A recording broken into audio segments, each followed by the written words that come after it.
Student, today we are starting your new Hindi text chapter number 9 बाल लीला। तो आज बच्चों हम कुछ अपने जो हमारे बहुत ही प्रसिद्ध भक्ति काल के जो कवि हैं उनके विषय में या फिर उनकी लिखी हुई कुछ रचनाएं पढ़ेंगे। उनमें से कुछ पद आपकी पुस्तिका में भी दिए हुए हैं। तो सबसे पहले हम सूरदास जी की लिखी हुई ये बहुत ही सुंदर जो पद दिए हैं इनको पढ़ेंगे और इनके विषय में व्याख्या भी पढ़ेंगे। तो पहला पद है आपका सूरदास जी का, हरि अपने आंगन कछु गावत, तनक तनक चरणनी सो नाचत, मन ही रिझावत। इन पंक्तियों में सूरदास जी कह रहे हैं कि जो कृष्ण जी हैं, हरि कृष्ण जी को ही बोला गया है कि कृष्ण जी हरि अपने ही आंगन में जो भी उनके मन में आ रहा है कुछ ना कुछ गा रहे हैं और मन ही मन प्रसन्न हो रहे हैं गाते गाते। तनक तनक चरणनी सो नाचत, मन ही रिझावत, कि छोटे छोटे पैरों से थिरक रहे हैं, नाच ही रहे हैं और मन ही मन अपने आप को ही रिझा रहे हैं, मतलब अपने मन को ही आनंदित कर रहे हैं, मन ही मन खुश हो रहे हैं। बाहाँ उठाई काजरी धौरी, गैयनी टेरी बुलावत।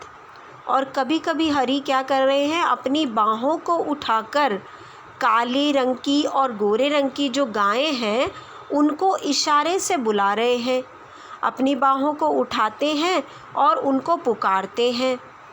कबहू बाबा नंद पुकारत, कबहुक घर में आवत। कभी कभी तो अपने बाबा नंद को पुकार रहे हैं, बाबा नंद को आवाज़ें लगा रहे हैं और कभी अपने घर में ही वापस आ जाते हैं। माखन तनक आपने कर लय, तनक बदन में नावत, कबहुक चित्ते प्रतिबिंब खम्ब में, लोनी लिए खवावत। और कभी कभी तो जो माखन है वो खा रहे हैं और आधा अपने बदन पर लगा रहे हैं, कुछ माखन वो खा रहे हैं और कुछ अपने बदन पे लगा रहे हैं। और कभी कभी खम्बे में अपनी परछाई को देखकर, अपने प्रतिबिंब को देखकर उसको भी माखन खिला रहे हैं। वो अपनी परछाई को ये समझते हैं कि इसमें कान्हा खड़ा है और कान्हा को देखकर वो उसको माखन खिलाने की कोशिश कर रहे हैं। दूरी देखत जसुमती यह लीला, हर्ष आनंद बढ़ावत, सूर श्याम के बाल चरित, नित नित ही देखत भावत। अब इनकी ये सब लीलाएं, जो कृष्ण जी ये सब लीलाएं कर रहे हैं, कभी तो नाच रहे हैं, कभी गा रहे हैं, कभी गायों को बुला रहे हैं, कभी माखन अपनी बदन पर, अपने शरीर पर लगा रहे हैं, कभी अपनी परछाई को माखन खिला रहे हैं। तो ये जो लीलाएं भगवान कृष्ण कर रहे हैं, उनकी ये लीलाएं उनकी जो माता यशोदा है वो छुप छुप कर देख रही है और मन ही मन प्रसन्न भी हो रही है। सूर श्याम के बाल चरित, नित नित ही देखत भावत। अब इस पंक्ति में सूरदास जी कहते हैं कि इस प्रकार जो माता यशोदा है वो श्री कृष्ण की बाल लीलाओं को देखकर नित्य ही प्रसन्न होती है, नित्य ही हर्षाती है। तो बच्चों अभी हमने सूरदास जी का पद पढ़ा है, अब हम पद नंबर 2 पढ़ेंगे जो कि हमारा मीराबाई जी का है। पद नंबर 2 में मीराबाई जी कहती हैं, बसो मेरे नैनन में नंदलाल, मोहनी मूरति सांवरी सूरती, नैना बने विशाल। अब इन पंक्तियों में मीराबाई जी कहती हैं कि हे नंदलाल, यानी कि हे नंद के लाला, मेरे नैनों में, मेरी आँखों में आप बस जाओ। आपकी मोहनी मूर्ति है, मोहनी मूर्ति जो मन को मोह लेती है।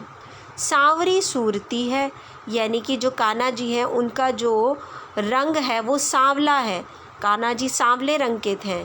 तो वो कहती है कि सांवली आपकी सूरत है और नैना बने विशाल, कि उसके ऊपर बड़े बड़े जो विशाल नैना हैं वो बहुत ही सुंदर हैं, तो आप मेरे नैनों में बस जाओ। अधर सुधारस मुरली राजती, उर बैजंती माल। अब इन पंक्तियों में मीराबाई कह रही हैं कि आपके होठों पर जो मुरली इतनी सुंदर दिखाई दे रही है, उनसे निकली मधुर ध्वनि मेरे कानों में घुल रही है, कि उनसे निकली मधुर ध्वनि से मैं मोहित हो रही हूँ, आनंदित हो रही हूँ। राजती और बैजंती माल, और जो आपके गले में बैजंती की माला, बैजंती के फूलों की जो माला है वो बहुत ही सुंदर सुशोभित हो रही है। बैजंती के फूलों की माला आपके गले में बड़ी ही सुंदर सज रही है। क्षुद्र घंटिका कटितट शोभित, नुपुर सबद रसाल। अब मीराबाई जी कहती हैं कि जो आपने कमर में करधनी बांधी हुई है, उसमें छोटी छोटी घंटियाँ जो लटक रही हैं वो बहुत ही सुंदर प्रतीत हो रही हैं, बहुत ही सुंदर दिखाई दे रही हैं। और नुपुद सबद रसाल, की आपने जो अपने पैरों में बहुत ही सुंदर से घुंघरू पहने हुए हैं, उनसे निकली हुई मधुर ध्वनि, उनसे निकले हुए मधुर शब्द जो हैं मुझे बहुत ही रसीले और रस भरे सुनाई दे रहे हैं।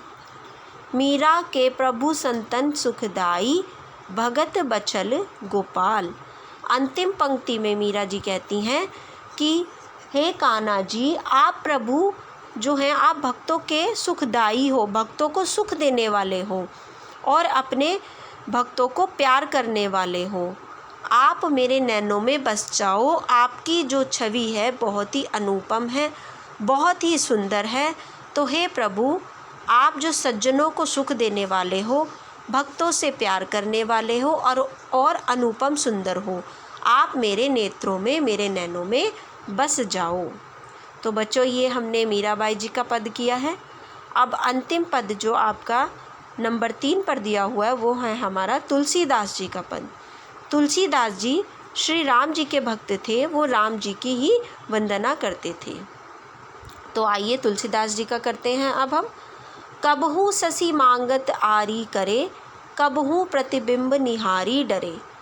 अब इन पंक्तियों में तुलसीदास जी जो हमारे भगवान राम हैं और उनके जो भाई हैं लक्ष्मण जी, भरत जी और शत्रुघ्न जी, चारों भाइयों के विषय में बता रहे हैं कि कभी तो चारों भाई चंद्रमा जी को मांगने की जिद करते हैं, कि कभी तो अड़ जाते हैं कि उन्हें चंद्रमा ही चाहिए, और कबहू प्रतिबिंब निहारे डरे, कभी अपने प्रतिबिंब को, अपनी परछाई को देखकर ही डर जाते हैं। कबहू करताल बजाई के नाचत, मातू सबे मन मोह भरे। अब कभी तो वो तालियां बजा बजा के नाचते हैं, खुश होते हैं, अपने मन ही मन में अपने आप को नाचता देखकर खुश होते हैं। तो इनकी ये सब लीलाएं, माताएं जो हैं उनकी, जो उनकी तीनों माताएं हैं, वो ये सब देखकर बहुत ही खुश हो रही हैं। कबहू रसियाई कहे हटी के, पुनि लेत सोई जही लागी अरे। और कभी तो इतनी हट करके, इतनी जिद करके बैठ जाते हैं कि जिस वस्तु के लिए अड़ जाते हैं उसको लेकर ही मानते हैं। जैसे कि चंद्रमा के लिए अड़ जाते हैं तो वो उसके लिए रूस कर बैठ जाते हैं, गुस्सा होकर बैठ जाते हैं और वह बोलते हैं कि उन्हें चंद्रमा ही चाहिए। फिर उनके लिए चाहे वो कृत्रिम चंद्रमा यानी कि नकली चंद्रमा ही उनको दिया जाता है, लेकिन जिद पर अड़ जाते हैं, जिद पर अड़ कर बैठ जाते हैं और जिस वस्तु की जिद करते हैं उसको लेकर ही मानते हैं। अवधेश के बालक चारी सदा, तुलसी मन मंदिर में बिहरे। अब तुलसीदास जी अंतिम पंक्ति में कह रहे हैं कि जो अयोध्यापति महाराज दशरथ के चारों बालक हैं वो तुलसीदास जी के मन मंदिर में सदैव विहार करें या सदैव निवास करें, सदैव घूमें और सदैव ही उनके मन मंदिर में बस जाएं। तो बच्चों, आज हमने आपका जो पाठ नंबर 9 बाल लीला है उसके सभी पदों को कर लिया है। आप इस वीडियो में बताई गई व्याख्या को ध्यान से सुनिए और उसको ध्यान से याद कीजिए। Thank you students.